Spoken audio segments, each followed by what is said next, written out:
Hola, hoy vamos a ver para qué sirve una báscula en el tejido.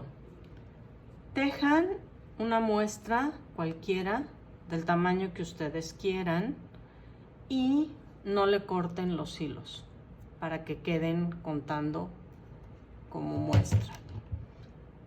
La báscula puede ser de cocina, la que ustedes también quieran.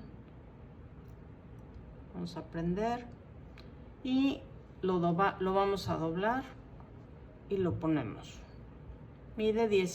Pesa 19 gramos.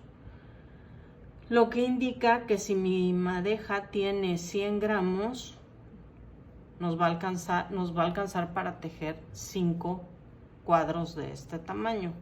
La voy a quitar. Aprovechando esto, también con eso pueden calcular cuántas madejas van a ocupar. También pueden mide 18 por 18 y con eso también pueden calcular la medida de lo que van a tejer.